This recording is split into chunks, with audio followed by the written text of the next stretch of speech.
Welcome to the Supergood podcast, and today we have two special guests with us. Clyde, I'll let you start. Go ahead. My name is Clyde Terry, and I'm a retired LA County Sheriff, but spent 25 years doing that.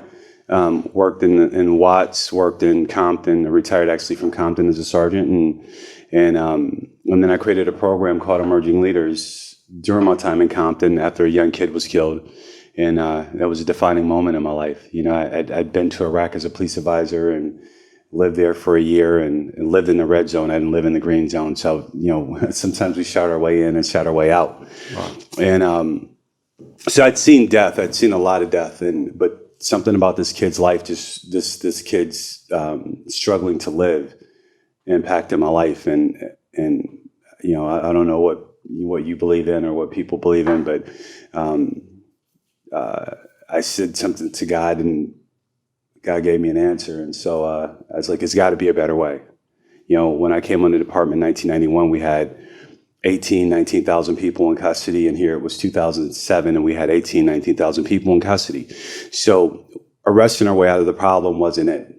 And so I decided that I was going to do something. I didn't know what that something was going to be. And, you know, the creator got me present to a thing called Emerging Leaders. So I say there's nothing new, just things that haven't been discovered. You know, the cell phone was available in the 16th century. We just didn't need it, right? And then there was a need for it, and it was discovered, but it was already there, right? So, and so, you know, stepped into this thing called Emerging Leaders, and I started working with people coming out of prison and they wanted to get out of gangs, and we began to look at how we could transform their lives. And so that's what I've been committed to since 2009. So 2016, April 2016, I decided to retire from the Sheriff's Department and go all in to Emerging Leaders. And as we say, we have this saying, all gas, no brakes. So I'm all about that, full speed. What was that? Say that again? All gas, no brakes. All gas, no brakes. Yeah. Let's write that one down. That's awesome. Awesome. So we also have Trayvon. Trayvon, do you want to just kind of introduce yourself? Yes, my name is Trayvon Edwards. And yes, I have a background in kinesiology. And my passion is medicine and helping people. And just a little bit about my background. Went to Cal State Northridge, kinesiology, general studies. And out of that, I desired to go to med school. And in the process of that, I worked at UCLA Hospital for over 8 years in cardiology. And during that journey, I discovered that medicine is great. The hospital setting is great. However, it didn't really provide a solution for people to heal. And it was just a treatment center. And so I wanted to be more on the proactive side, so people don't have to go to the hospital. And I noticed that the hospital setting was more of a reactive side. And so knowing that and discovering that, it really got me passionate about just really empowering and educating people through nutrition and fitness, and sharing that, how that really can make the difference in your life. And in that, I just started running boot camps. And I started reaching out to people and sharing what's possible, and sharing my health results and how I started with my mom and her losing over 25 pounds, then my pastor. And it kind of took a snowball effect from there. And just on my days off of work, I would run these boot camps, and it went from 5 people to 10 to 35 to 50. And it was exciting to hear people's transformations and people sharing they've been struggling to lose the weight and for over 10 years, and they've lost it, you know, just in a few months, and how the difference is providing them in their family, and them having more energy to play with their children, and more excited about life, and not having to worry and stress about their medical condition anymore. And so I now went more into the personal field, doing more one-on-one coaching with that, and just really being a space for transformation. I have a philosophy I believe in, which is 20% fitness, 80% nutrition, and 100% mindset. Because I believe this all starts in the mind. And once we can transform that mindset, we can transform the results. Because our physical results are a reflection of the internal. We say that again, 20%? 20% fitness, Yep. 80% nutrition, 100% mindset. So yes, our external is a reflection of the internal.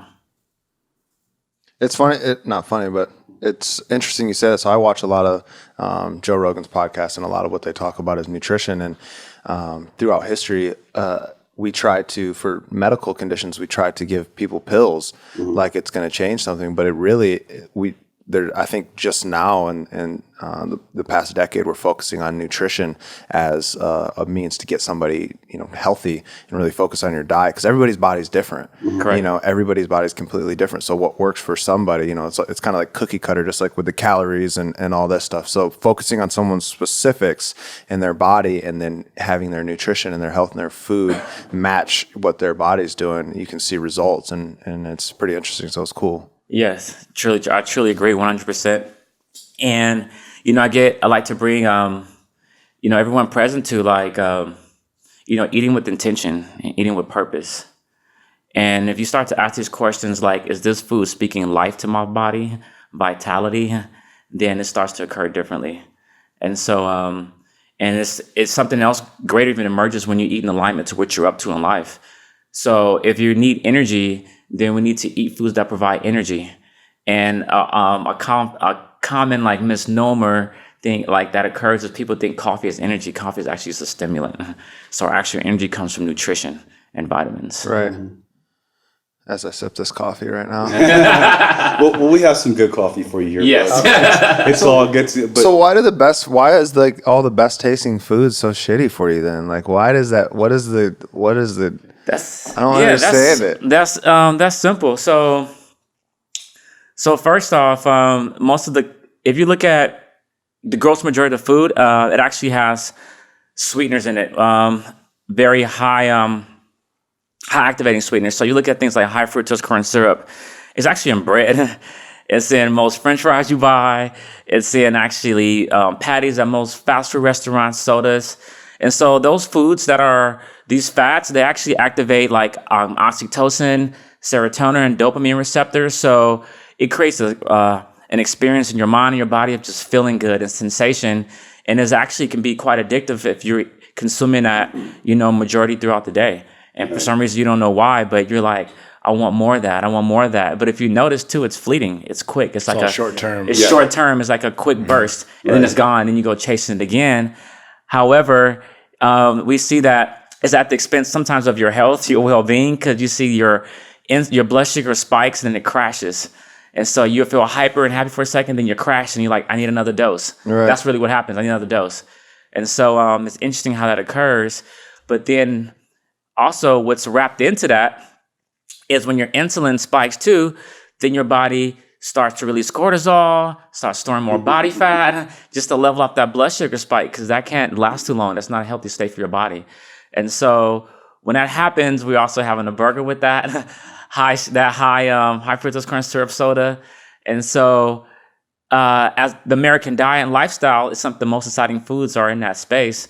So and we're at the effect of that. Yeah. I just want to add to what he just said, because it's so critical when you look at our education system.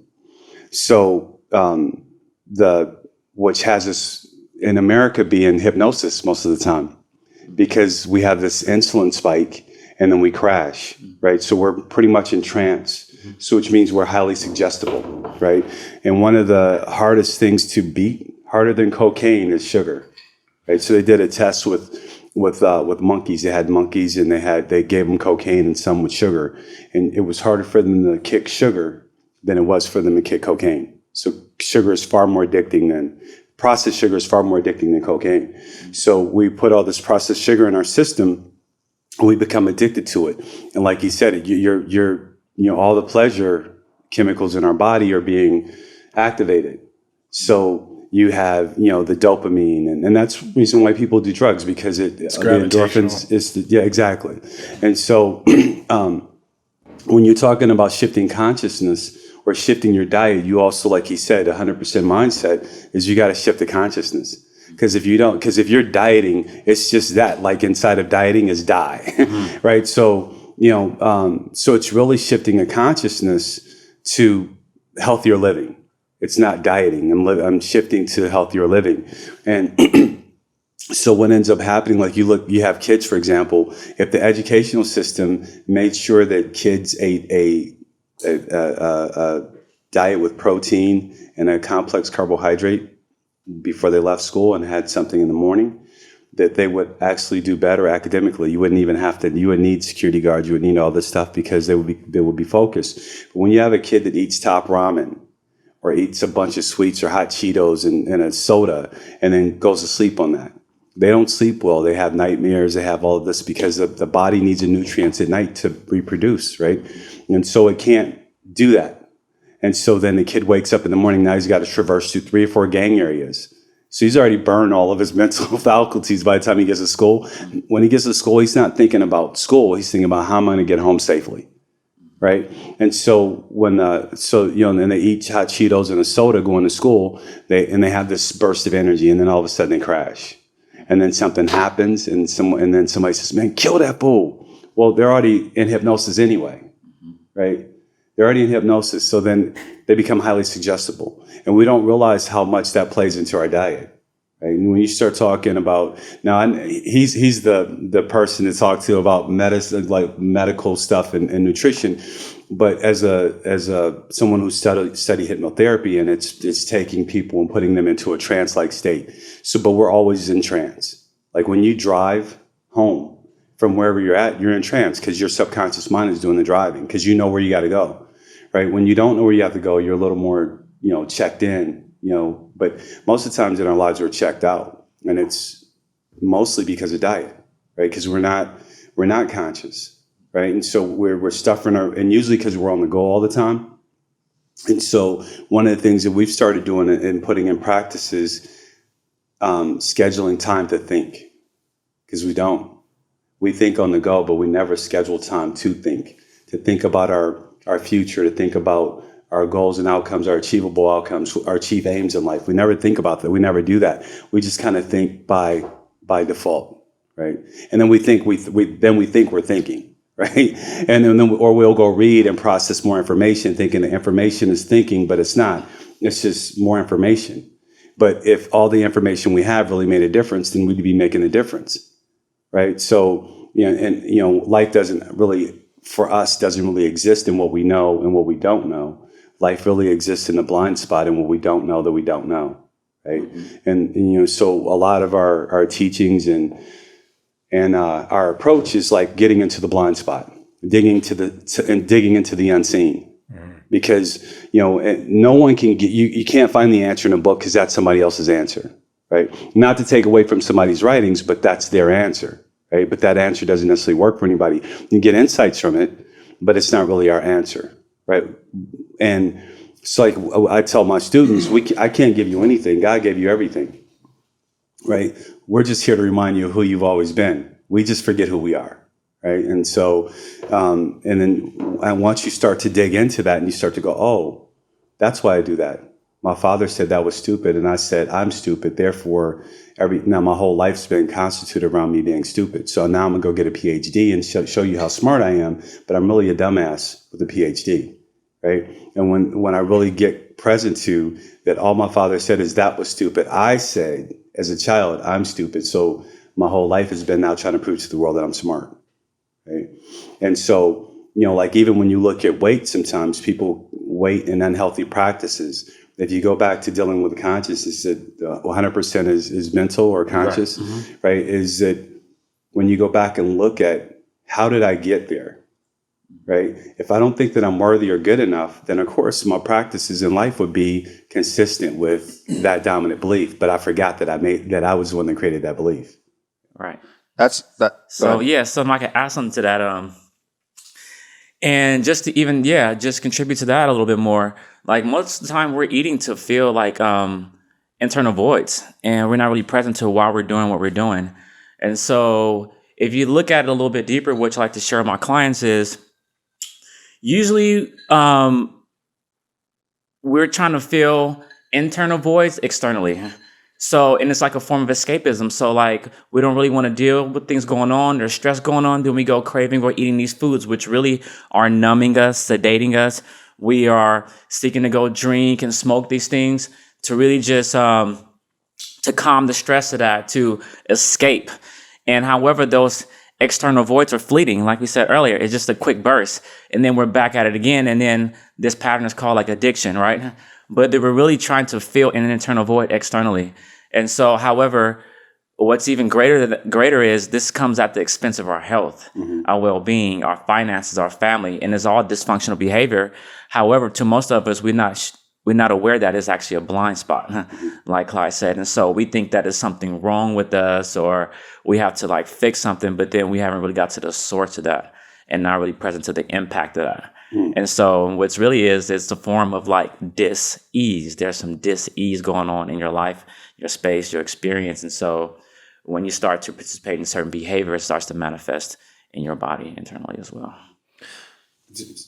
And I know you want to ask a question. No, go ahead. Well, so we talked about I think you talked about inflammation when we first started off. Somebody said something about inflammation. But when you go to a doctor, they give you something for inflammation. They never deal with the source of inflammation. Right.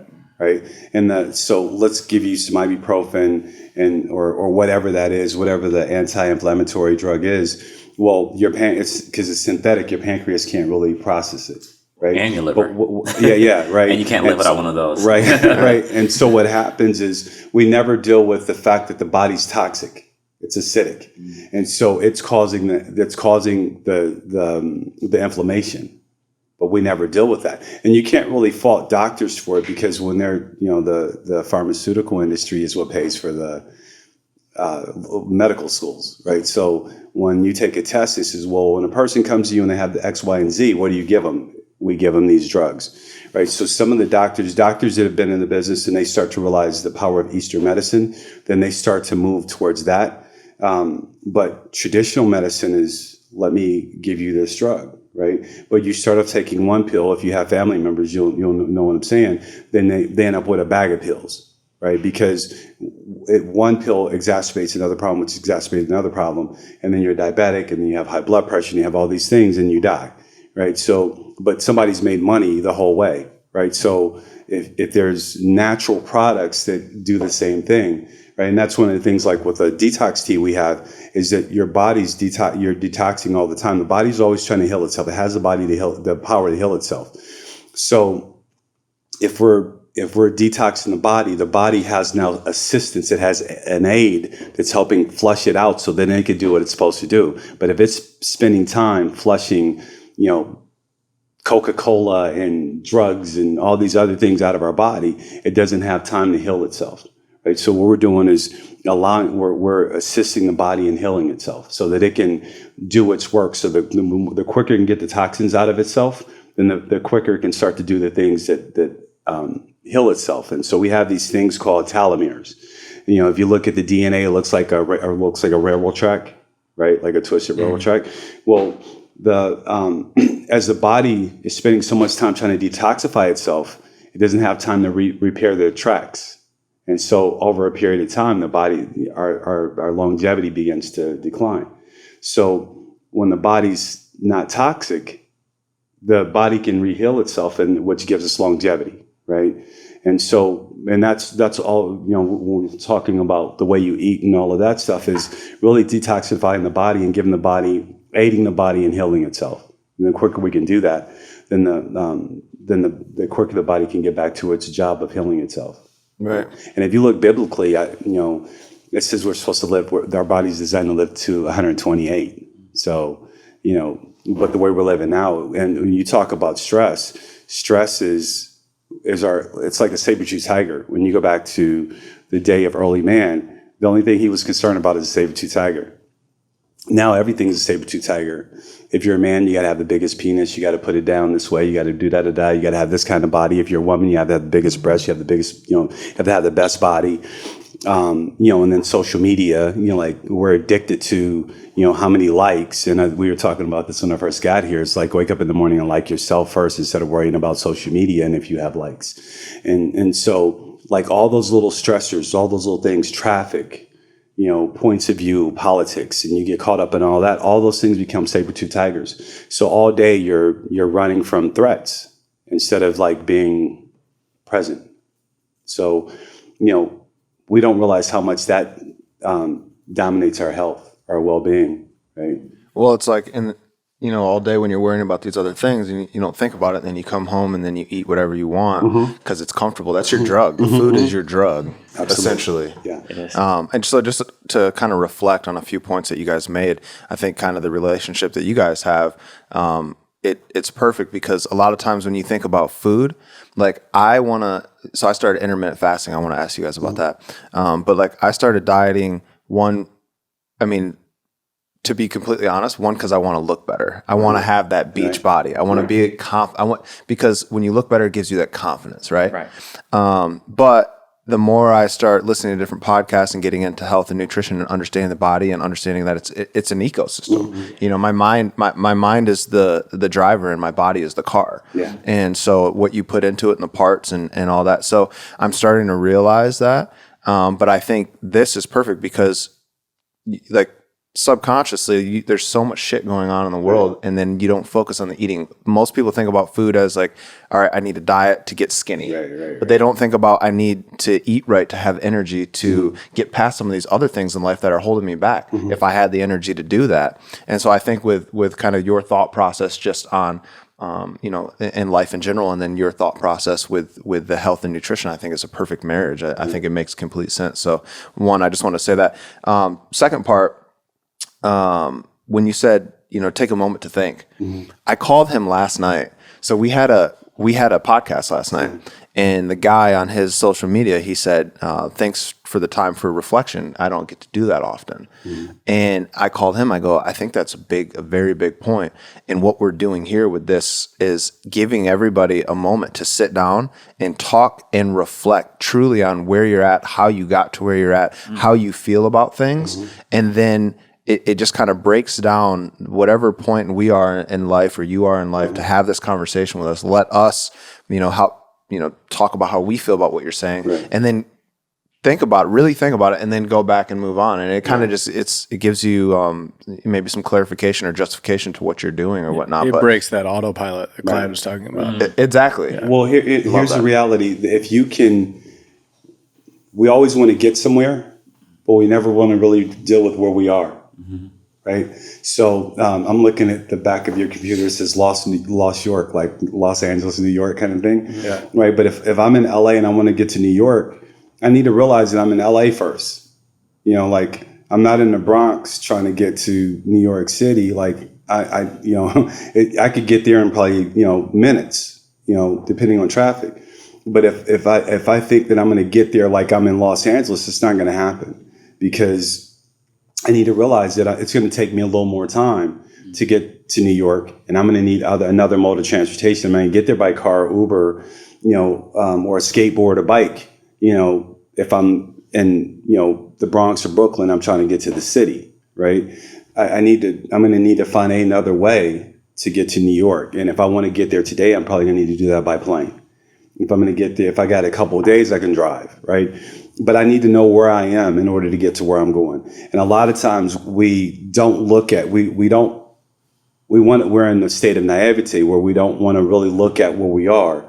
Or in a place of despair, we hope that it's going to work out, right? But we don't have any structures. We don't even, and I think we all kind of live that way, wishful thinking and hoping that one day I'll get there. It's going to all work out. It's God's divine plan, and it's like, somebody saying, I want to win the lottery. And if it's God's will, but did you play? Like, you got to play. I mean, God's not just going to go get the ticket for you and give it to you. Like, so some of the thinking that we have is so antiquated, and so it's really, again, starting to think about our thinking, because we're really not the source of our thinking.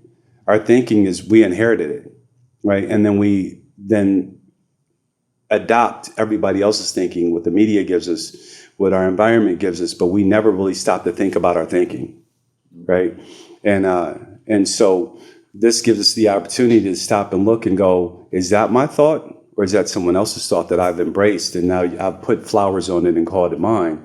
Or am I really thinking my thinking, right? And so, when people talk, and I'm not a vegan or a vegetarian, but I'm 80-20, so I eat like 20% meat.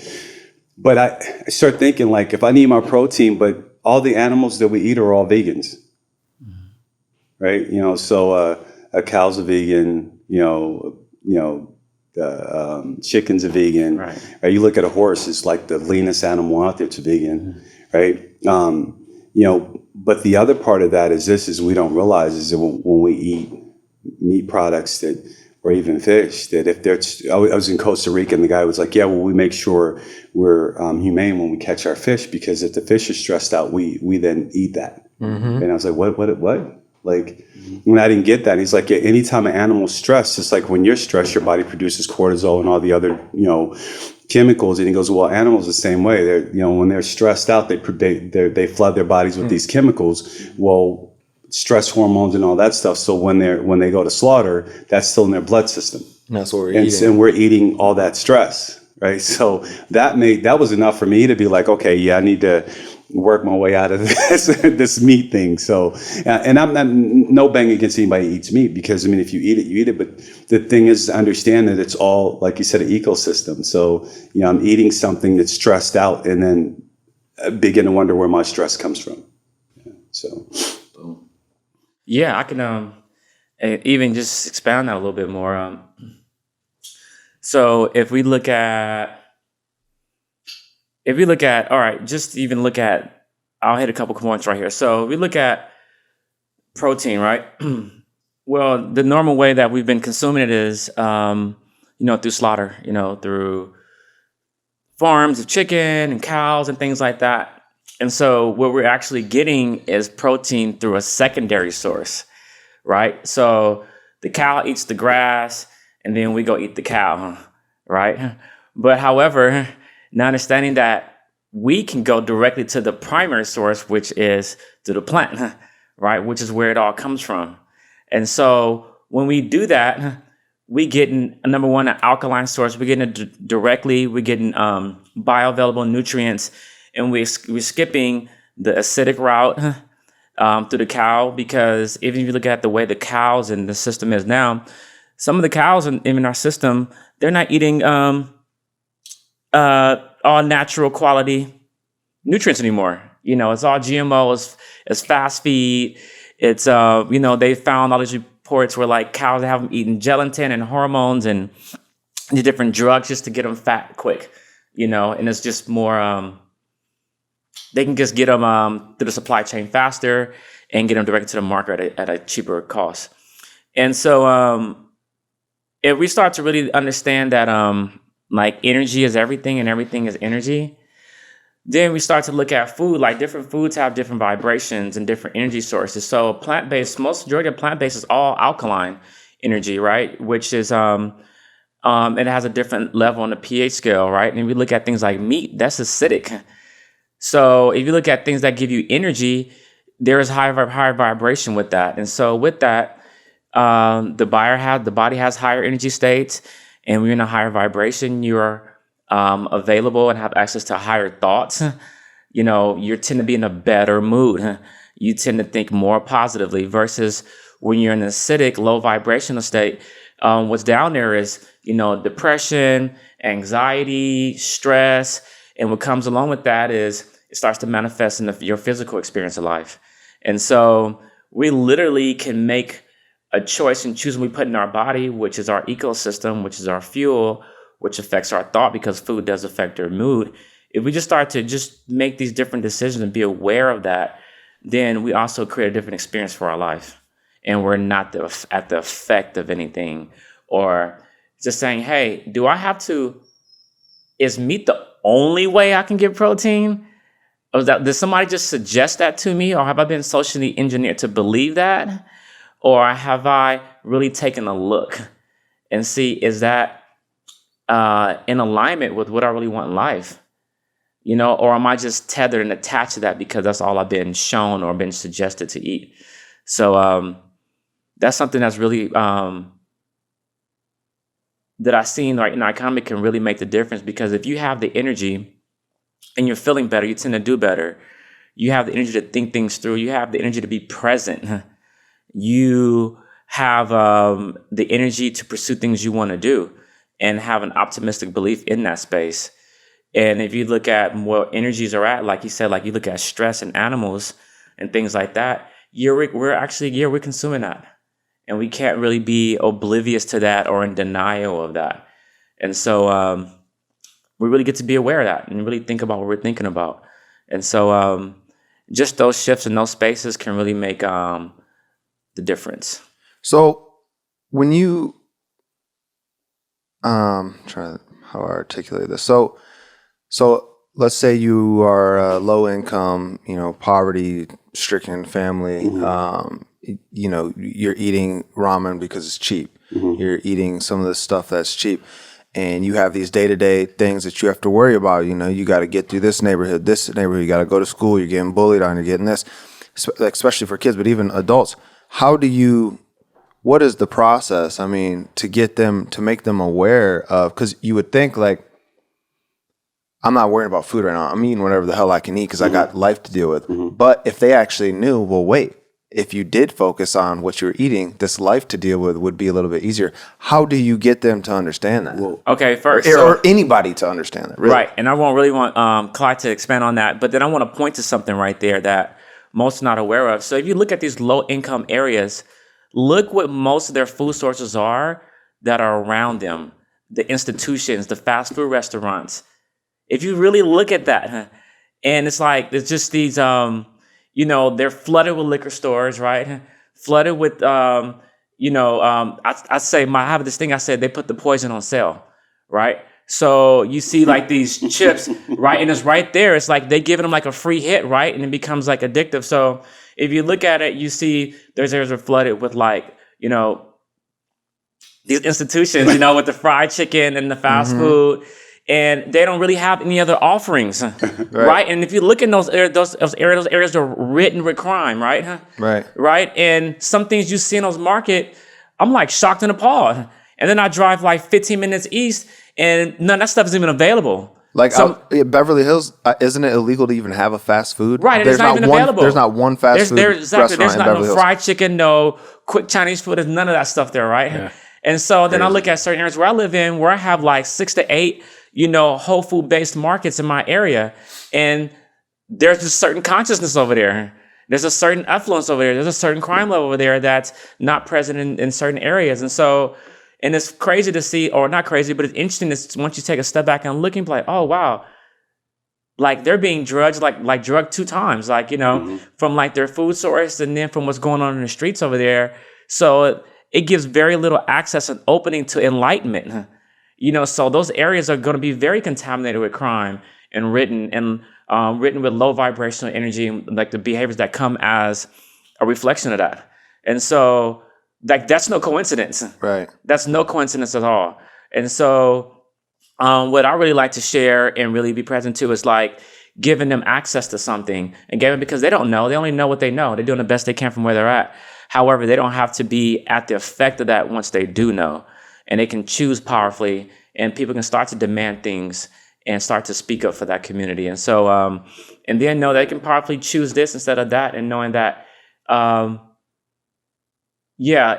this is like the catalyst for the way out, for what you want to do and what you're up to in life. And so, and it's funny.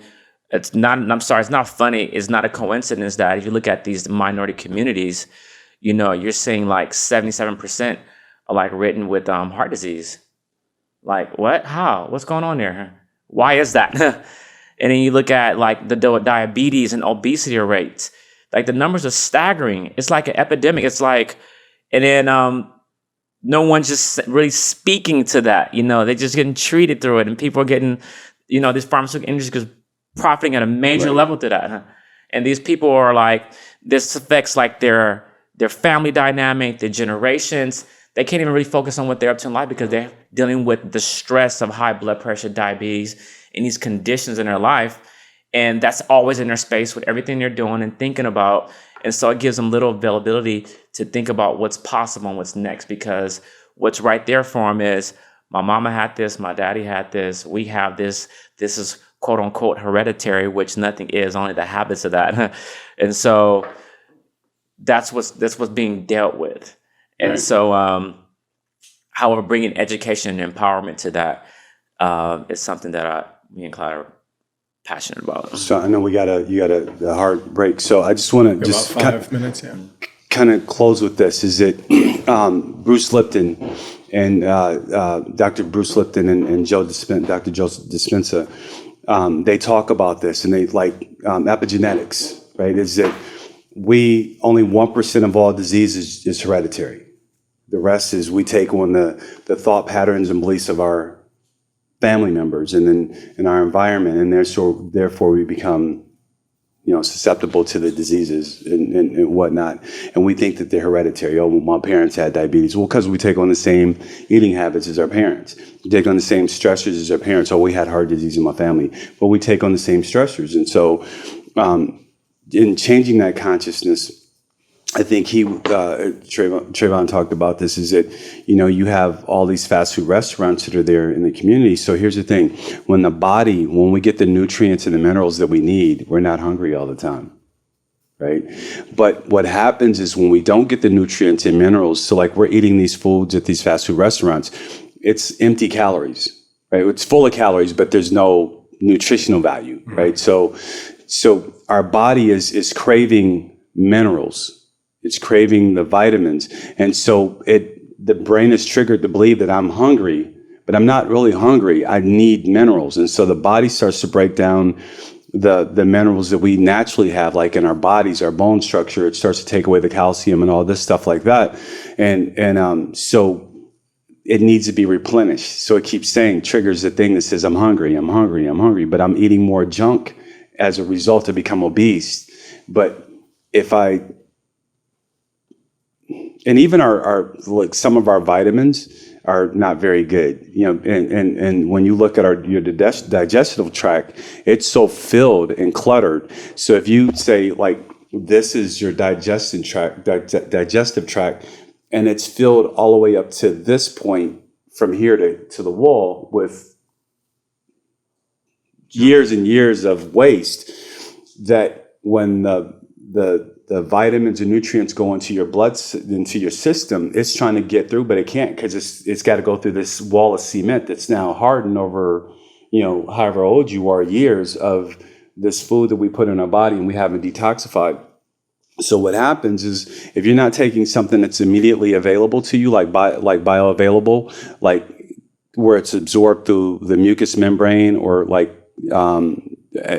or in your stomach, then we're wasting money on vitamins, right? So you're basically pissing it all out, right? So it would behoove us to clean our system and to take in trace minerals, right? Which we can buy because it hits our system instead of having to go through our digestive tract, right? But it takes a level of you can eat right and have bad consciousness. So as we have a saying in our teaching, the thinking changes first and then the behavior follows. Thinking changes, so becomes aware, and then it takes a moment for the behavior to catch up. So as I begin to transform my consciousness, everything that goes along with that consciousness begins to follow. So my eating habits, how I relate to people and relationships, who I choose to be around. When I start to evaluate my environment, then I start to look at do I really need that person in my life? Without making them wrong, without making oh, well, you know what, I'm not going to mess with that guy because he's a jerk. No, it's you know what, you have a view, I have a view, and I love your view. It just no longer works for me. Let me just move over here. And I start to find a new tribe, right? It's not there's anything wrong with this tribe. Even in our teachings, when I work with people coming out of prison, if you have the ability to convince somebody to go commit a crime, that's leadership. Mm-hmm. Right? So let's take that leadership and guide it in another direction. So we don't want to kill off their leadership because of the things that they did. We want to keep the leadership. We just want to guide it in another direction. We want to bring a new consciousness to that leadership. If you can go get people to do something, to take drugs and kill themselves, right? You have influence. Let's take that influence and guide it in another direction. If you are somebody who can take a product that will harm people and get people to take it anyway, you're a good salesman. Let's take that quality and shift it in another direction. We don't want to kill the quality, right? We want to get rid of the consciousness that created you using that quality in the wrong direction.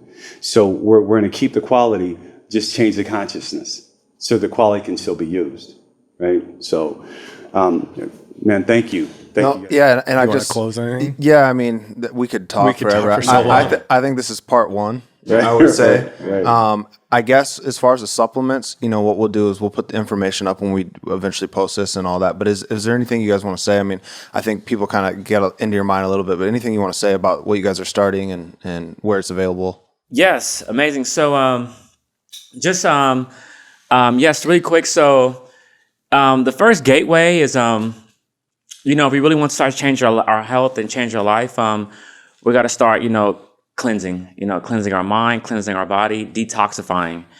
And no matter where you're at, you can go buy a bag of salad for $2, and make, 3 to 5 salads off of that and start a practice just eating healthy.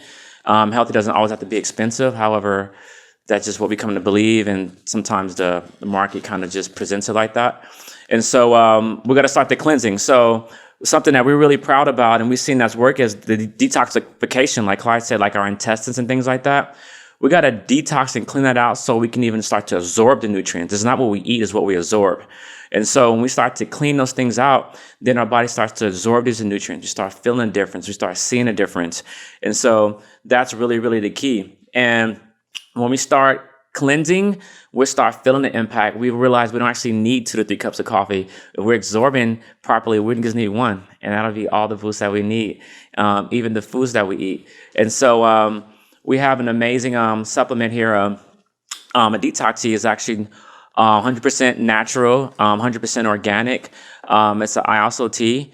And actually it's a tea, and it's made of all natural ingredients like some holy thistle, papaya, blessed thistle, chamomile, ginger, persimmon leaves. And this tea makes a gallon. And, anyone who's looking to lose at least 5 pounds in 5 days, this would be a great place to start. And the amazing part is the 5 pounds we're going to leave is basically going to be just waste that's in our system. Just starting to clean that out. It's a traffic jam in there. And I tell everyone, before you try to really build a new body, just think about it. You can't move new furniture into a cluttered house. It just doesn't work. And so we're just putting we don't want to put frosting on a mud pie. Let's just go ahead and clean that out. And so once you start to clean that out, we clean the toxins from our body that cloud our mindset, that have us feeling heavy and lethargic. We just cleanse it out. And so we often wash the outside of our body, but we don't wash the inside of our body. And so these toxic states is what creates usually most disease and infectious conditions. And so once we start to clean that out of our body, it's no longer there. And then we're available to really start new. And so this tea has been something I've been supporting many people in my community with changing their life and changing their health as a first step. And we have a whole nutrition line, which we will come back and speak more on. However, before we get started with that, we need to definitely start our cleaning from the inside out. Yeah, no, I think that's important. That's probably the first place to start is you don't think about it. You just want to start eating healthy, but you need to clean all that. Like you said, it's a traffic jam. You need to clean that out first. But, well, listen, guys, we appreciate it. We'll definitely have you back. I love just the thought-provoking conversation, and it's awesome. So we appreciate you guys coming, and until next time. To be continued. All right, thanks, guys.